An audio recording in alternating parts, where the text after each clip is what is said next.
Hello दोस्तों, आप सभी को जय मसीह की स्वागत किया जाता है एक और नई दमदार वीडियो में। इस वीडियो को ध्यान से पूरा लास्ट तक देख लेना। एक समय की बात है जब यीशु मसीह मंदिर से निकलकर जा रहे थे तो उसके चेले उसके पास मंदिर की रचना दिखाने के लिए उसके पास आए। उसने उससे कहा, यह सब नहीं देखते? मैं तुमसे सच कहता हूँ, यह पत्थर पर पत्थर भी ना टूटेगा जो ढाया ना जाएगा। और जब वह जैतून पहाड़ पर बैठ गया तो चेलों ने अलग आकर उसके पास आकर कहा, हमसे कहे कि ये बातें कब होंगी और तेरे आने का और जगत के अंत का चिन्ह क्या होगा। यीशु ने अपने चेलों से कहा, सावधान रहो, कोई तुम्हें ना भरमाने पाए। मत्ती 24 का 36 में लिखा हुआ है। आगे, उस दिन और उस घड़ी के विषय में कोई नहीं जानता, न स्वर्ग के दूत और न पुत्र, परंतु केवल पिता जानता है। जैसे नूह के दिन थे वैसे ही मनुष्य के पुत्र का भी आना होगा। क्योंकि जल प्रलय से पहले के दिनों में जिस दिन तक नूह जहाज पे न चढ़ा उस दिन तक लोग खाते पीते और उनमें ब्याह शादी होती थी। और आज हमें वैसा ही देखने को मिल रहा है। जैसे यीशु मसीह ने अपने चेलों से कहा था, सावधान रहो, कोई तुम्हें ना भरमाने पाए। और आज बहुत से मसीह लोग आज भ्रमित हुए जा रहे हैं। परमेश्वर का वचन कहता है, ज्ञान ना होने के कारण मेरी प्रजा नाश हो रही है। यीशु मसीह ने कहा, बाइबल में कहा, यीशु मसीह गुप्त में आएगा, अचानक आएगा। कोई तो उस समय प्रार्थना कर रहा होगा और कोई तो उस समय बाइबल पढ़ रहा होगा। जो उस समय तैयार होगा, जो अपनी तैयारी बना के रखा होगा, उसको यीशु मसीह बदल कर स्वर्ग में उठा लेगा। बाकी को यहीं पर परमेश्वर छोड़ देगा। आप जानते हैं, जहाँ पर यीशु मसीह रहता है दोस्तों, वह जगह पवित्र है। वहाँ सिर्फ और सिर्फ पवित्र लोग ही जा पाएंगे।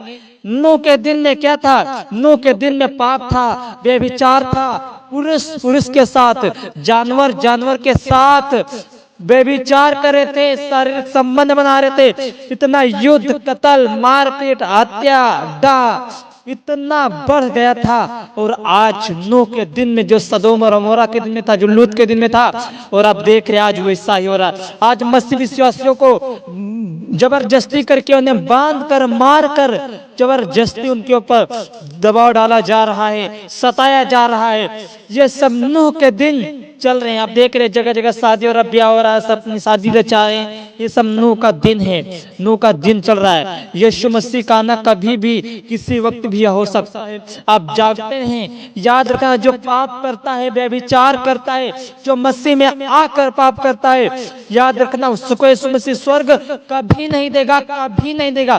जो आप पाप कर रहे हो, परमेश्वर गिन गिन कर लिस्ट बना रहा है। जब आपका न्याय होगा, परमेश्वर वही लिस्ट परमेश्वर आपको दिखाएगा। तब परमेश्वर आपको वहां डालेगा जहां की आग नहीं बुझती है, जहां के कीड़े नहीं मरते हैं। जो बिना उद्धारी के मर गए हैं, जो कुछ ना कुछ पाप करके यहाँ पर रह जाएंगे और छूट जाएंगे, उनके लिए कोई आस की किरण उस समय नजर नहीं आ रही होगी। वे उस समय बिन चरवाहों की भेड़े बन जाएंगे। आगे बाइबल में लिखा, मत्ती 24 का 40 वचन में, 41 वचन में, उस समय 2 जन खेत में होंगे, एक लिया जाएगा, दूसरा छोड़ दिया जाएगा। 2 स्त्रियां चक्की पीसती होंगी, एक ले ली जाएगी और दूसरी छोड़ दी जाएगी। 2 मनुष्य खेत में काम कर रहे होंगे। मतलब क्या? दिन में भी रैप्चर हो सकता है, दिन में भी यीशु मसीह आ सकता है। इसलिए बाइबल कहती है 2 मनुष्य एक हाथ खेत में काम कर रहे होंगे, एक को यीशु मसीह ले लेगा और दूसरे को छोड़ देगा। 2 स्त्रियां चक्की पीसती होंगी, एक ले ली जाएगी, दूसरी छोड़ दी जाएगी चक्की पीसने के लिए। याद रखना, है ट्रेन का ड्राइवर विश्वासी होगा। अगर परमेश्वर रैप्चर में आया और ट्रेन के ड्राइवर को उठा ले गया तो उसमें जो जितने बैठे यात्री हैं, उन यात्रियों क्या हाल होगा? वो ट्रेन कहाँ जाएगी? ट्रेन का इंजन कहाँ जाएगा? उन यात्रियों का विनाश होगा, बुरा हाल होगा। अगर एरोप्लेन का ड्राइवर यीशु मसीह पर विश्वास करता होगा, अगर यीशु मसीह आ गया रैप्चर में अपने दूतों के साथ, अगर पायलट उठा लिया गया, तो जितने एरोप्लेन में बैठे यात्री होंगे उनका क्या हाल होगा? प्लेन कहाँ जाएगा? प्लेन कहाँ जाएगा? अगर बस का ड्राइवर यीशु मसीह पर विश्वास करता होगा, अगर बस का ड्राइवर यीशु मसीह उठा लेगा तो बस कहाँ जाएगी? उनमें बैठे यात्रियों का क्या हाल होगा? इसलिए बाइबल बताती है समय कम है, दिन बुरे हैं, अपने अनुग्रह के समय को पहचान लो, क्योंकि परमेश्वर यीशु मसीह आने वाले हैं। परमेश्वर किसी के ऊपर रहम नहीं करेगा, याद रखना। और आगे बाइबल में लिखा, इसलिए जागते रहो, क्योंकि तुम नहीं जानते हो कि तुम्हारा प्रभु किस दिन आएगा।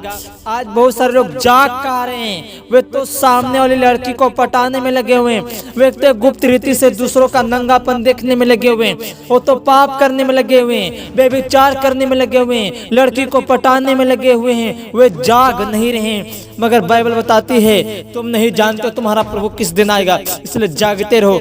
आज आपको जागने की आवश्यकता है। आप अंधकार में न जियो, यीशु मसीह अचानक आएगा। याद रखना, जिस समय रैप्चर हो गया, जिस समय यीशु मसीह अपने लोगों को उठाकर लेकर चला गया, उस समय इस धरती के ऊपर से शांति खत्म हो जाएगी। उस समय एंटी क्राइस्ट का राज्य, मसीह विरोधी का राज्य शुरू हो जाएगा। उस समय लोग एक दूसरे का हाथ काटना, गला काटना, गर्दन काटना उस समय स्टार्ट कर देंगे मसीह विरोधी के दिन में। और वैसा होने वाला है और हो चुका है, होने वाला है। यीशु मसीह आ रहे हैं, बहुत जल्द आ रहे हैं। आगे लिखा है 43 वचन में, परंतु यह जान लो, यदि घर का स्वामी जानता होता कि चोर किस पर आएगा तो जागता रहता और अपने घर में सेंध लगने न देता। इसलिए तुम भी तैयार रहो, क्योंकि जिस घड़ी के विषय में तुम सोचते भी नहीं, उसी घड़ी मनुष्य का पुत्र परमेश्वर आ जाएगा। जिस समय आप सोच नहीं रहे होंगे, आप कल्पना भी नहीं कर रहे होंगे, जिस समय आप कहते हो ना अभी यीशु मसीह नहीं आएगा, 2000 साल नहीं आएगा, 3-4 साल नहीं आएगा, तो ये ख्याल अपने दिल और दिमाग से निकाल देना। बाइबल कहती है जिस घड़ी के विषय में तुम नहीं सोचते हो, जिस पल के, जिस दिन के, जिस समय के विषय में तुम्हें नहीं मालूम है, तुम नहीं जानते हो, उसी घड़ी परमेश्वर आ जाएगा।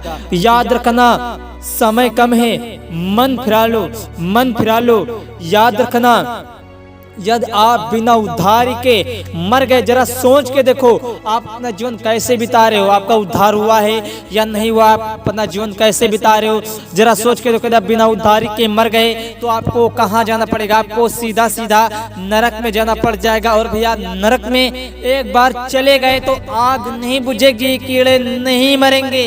यीशु ने साफ साफ कहा है, आग कभी नहीं बुझेगी, कीड़े कभी नहीं मरेंगे। दोस्तों, आज हम सबको मन फिराने की आवश्यकता है। यदि आपके जो पाप, गुनाह, गलती हुए हैं, आइए अभी इसी वक्त परमेश्वर के सामने बैठ जाइए घुटने टेके और प्रभु से बोल दो कि मुझसे हो गई गलती, मुझसे हो गया पाप, अब आगे को नहीं होगा। परमेश्वर आपको माफ कर देगा। परमेश्वर किसी को जबरदस्ती नरक में डालना नहीं चाहता। आप खुद पाप करने के चक्कर में आप भूल जाते हो कि परमेश्वर मुझे क्या क्या सजा देगा। थोड़ी सी मजा, अनंत काल की सजा परमेश्वर देगा। अभी वक्त है, अभी आपके पास पूरा टाइम है, समय है, अभी आप जिंदा हो। मन फिराओ, मन फिरा लो। मैं हर वीडियो में बोलता हूँ, मन फिराओ, मन फिराओ। यीशु मसीह बहुत जल्द अपने दुल्हन को लेने आ रहे हैं। देख रहे जगह जगह युद्ध हो रहा, सता हो रहा, लोगों को मार रहे हैं, पीट रहे हैं, ये सब यीशु मसीह के आने के संकेत नजर आ रहे हैं। तैयार हो जाओ। यदि आप चैनल पर नए हैं तो इस चैनल को सब्सक्राइब कर लेना और वीडियो को लाइक कर देना और इस वीडियो को अपने मसीह भाई बहनों के पास शेयर जरूर कर देना। आपके एक शेयर से क्या पता लाखों करोड़ों आत्माएं इस वीडियो के जरिए बच सकती हैं और परमेश्वर इसका इनाम आपको देगा मुकुट के जरिए स्वर्ग में। तो इस वीडियो को देर ना करें, इस वीडियो को शेयर करें, अभी इसी वक्त शेयर करें। सबको जय मसीह की, गुड लक। मिलता अगले नेक्स्ट वीडियो में। परमेश्वर आप सब जन को आशीष दे।